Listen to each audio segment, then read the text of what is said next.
Let's say a word about our interest in field data at this moment again.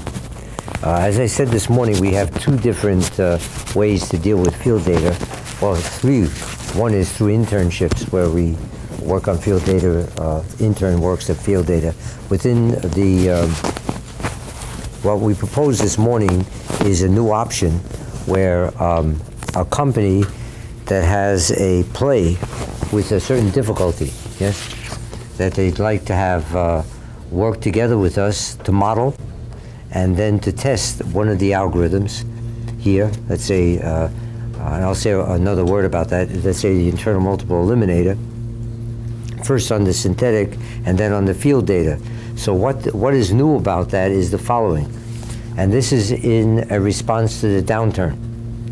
The downturn makes consortia in general a difficult, when you're letting people go, how do you explain consortia, yes? It would be some kind of insane for us not to think that there would be a reduced number of sponsors. And there have been, but we're doing better than many, okay? With about half the number that we had when we had 23, which is a large number.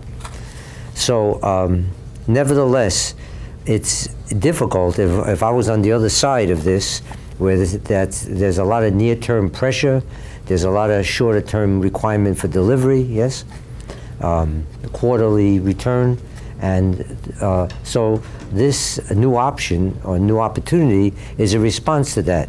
Let's say you have a data set and you're struggling with it, yes? You're not sure whether some new capability from here could benefit. Then we can make an arrangement where you support, the company supports the person within our group, would be a postdoc, would not be a student, who would be involved in designing the model, running the model, testing the model, and then testing the data.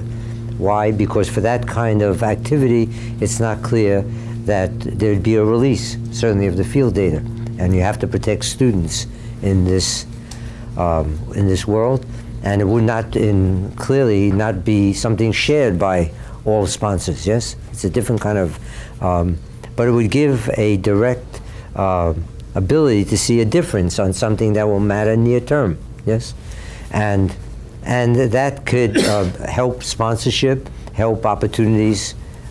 People will learn from the field data about issues. So let's say a company wants that, but they're not a sponsor, yes? They're not a sponsor. So that can happen. They will not get code. There has to be the key difference between sponsor and non-sponsor is proprietary code, okay? Everything else students publish, yes? We don't restrict anything they do here in terms of papers, yes? But code is not public, yes? So that other relationship would not have a delivery of code. There'd be a delivery together of the results of the code, but not the code, in some kind of contractual way. If from that there's an interest in sponsorship, that can be discussed. If a sponsor company wants that relationship, that new opportunity, they will pay less for that than a non-sponsor, because they're investing in our capability, yes? There would be a different fee schedule, yes? So we're basically looking for specific support to support, let's say, a postdoc who would be earmarked for a certain play in a company with synthetic and field data tests with capability from here.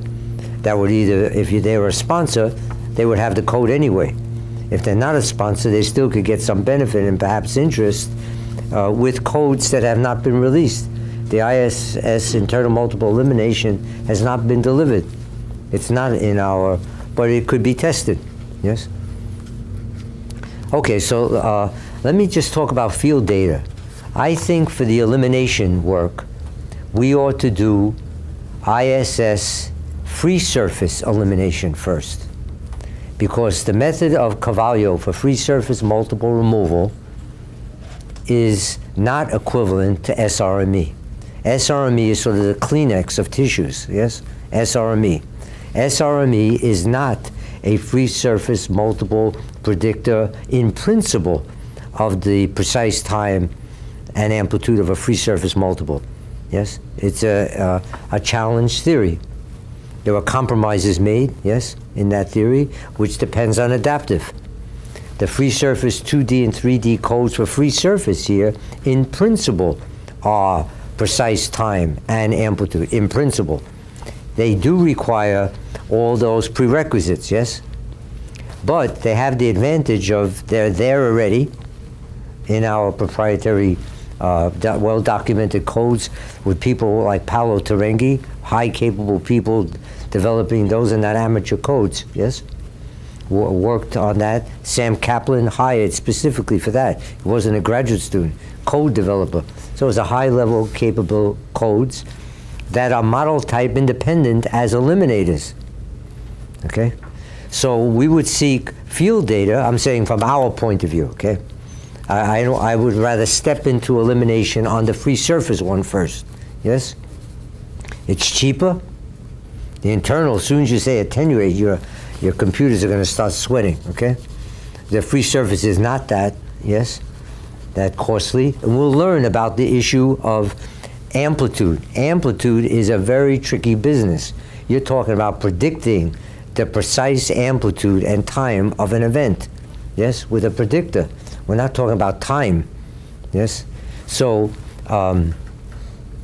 we would like acquisition that had geostreamer or over-under cables to do deghosting and so on. I'm talking about wish list, yes?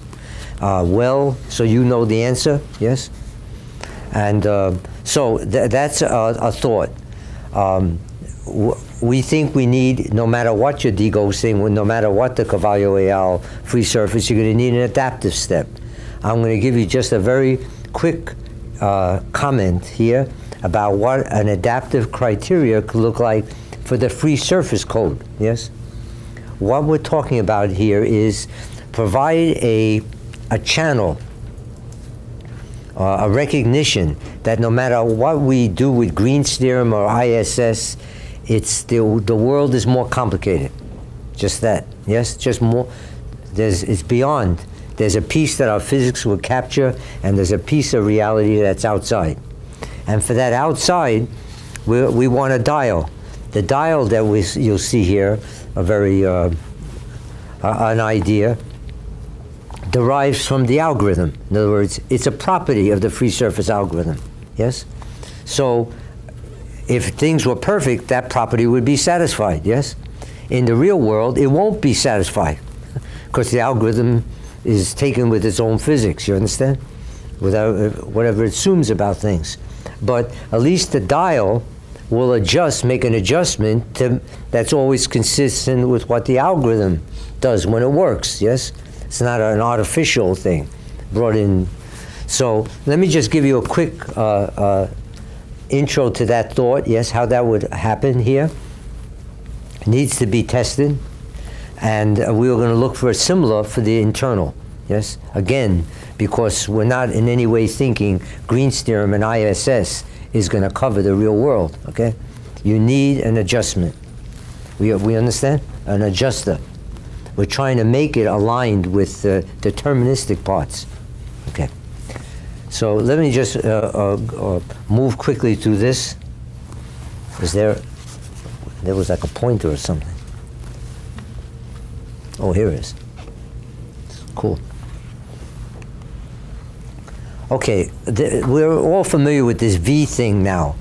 I'm going to write this V, this like K squared alpha.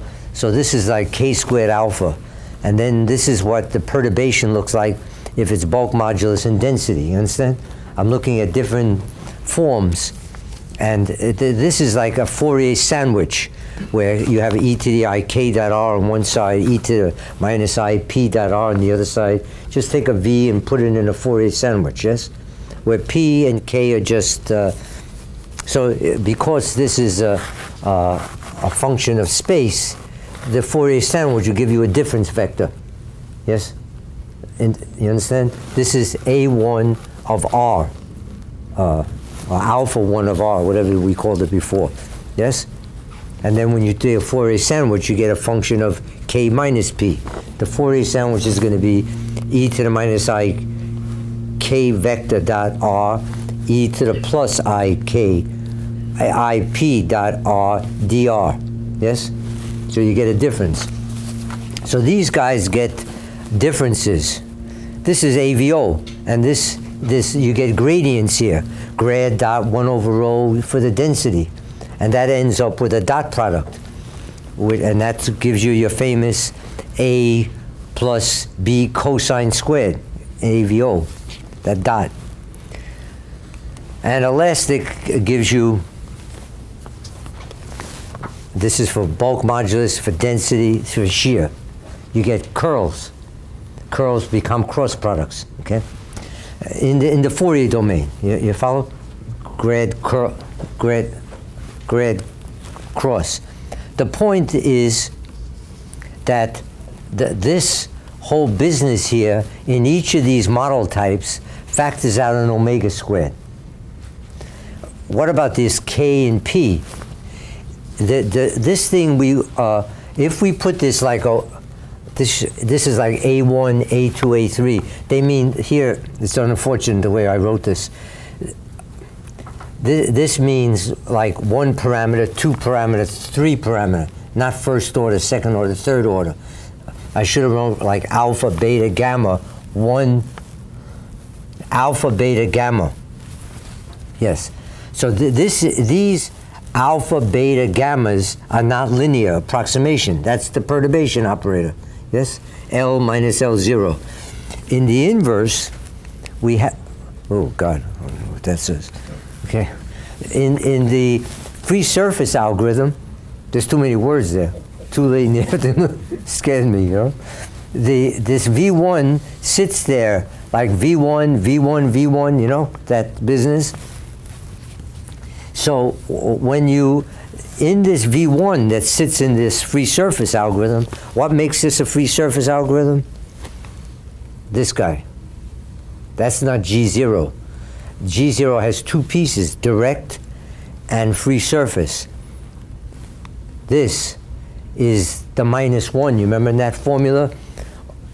1, R, -1. G0fs is the grown-up -1, a G0fs. The point is, this is a free surface algorithm. And when V1 is evaluated on the measurement surface, then it turns out, that's what I guess what all this thing is talking about. It says when you evaluate the K and the P on the measurement surface, they turn out to be restricted to magnitude of K and P equals omega over C. Okay? Because the data that gets input to the free surface algorithm is data on the measurement surface, not V1 anywhere. It's V1 on the measurement surface. That's the data. The point being that this K dot P will be like omega squared on the measurement surface, so we'll cancel that. This thing is going to be like omega to the 4th, canceling that. So the whole business has omega squared, okay, on the measurement surface, which is what enters the algorithm. So the point is that the data itself has omega squared, the next term omega to the 4th, omega to the 6th. This is the data without free surface multiples. That first guy is the data with free surface multiples. Data, data squared, data. This is the Carvalho story. The idea is do this. Take the data with free surface multiples minus the data without free surface multiples and divide by omega squared. In other words, omega squared, omega to the 4th, take that minus this, and then divide by omega squared, omega to the 4th. You follow? Now let omega get small. Yes? That has to, all these terms have to go to 0. Because they have, if I subtract that from that, dw MOFS. In other words, you have an algorithm that's supposedly taking out free surface multiples. That's the data with the free surface multiples. Subtract them. Divide by omega squared. When you do that, all these terms, as omega gets small, go away, yes? They're higher powers of omega squared. So then what do you, oh great, so you got a property. What does that mean? Well, on perfect data, that will work, yes? That will be true. The point is, on real data, it won't quite be true, yes? Because the algorithm is wrong. Our algorithms don't work and are not perfect to the world, yes? The world is more complicated than our Green's theorem ISS stuff, yes? So put some adjustment in your algorithm, some factor, yes? Such that with that factor, you force that property, okay? Make an adjustment, give a channel so that the property that the free surface algorithm would work in the perfect world, there will be an adjustment to allow it to work in the real world. A perfect meaning the Green's theorem ISS perfect world versus the real world. So this is just a thought. It shows a property of the free surface algorithm, yes? As something, we would look for the same kind of thing for the internal.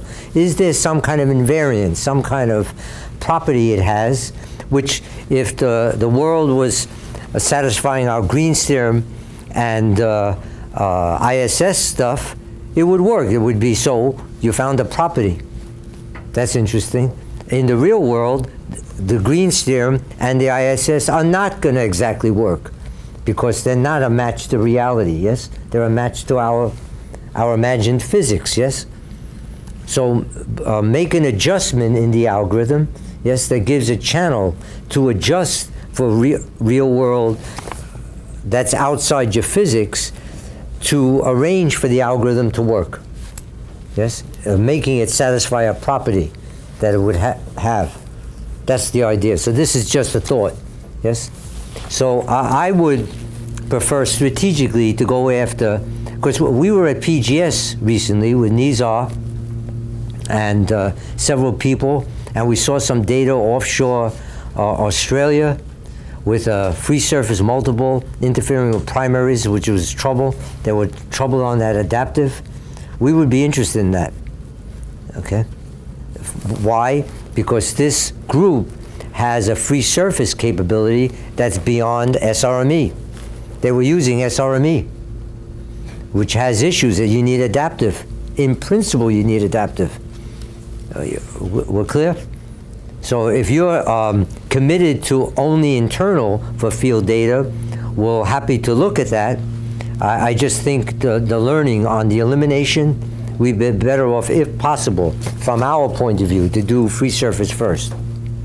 It's cheaper, yes, and it occurs. Okay, so now I'm very pleased to introduce two invited talks, yes, which are complementary and cooperative and collaborative with our own interests. And the first is Dr. Mark Meyer, a recent new faculty member in the physics department, Professor Meyer, and he has an interest, and we are very supportive of his interest in starting a low-frequency seismic consortium.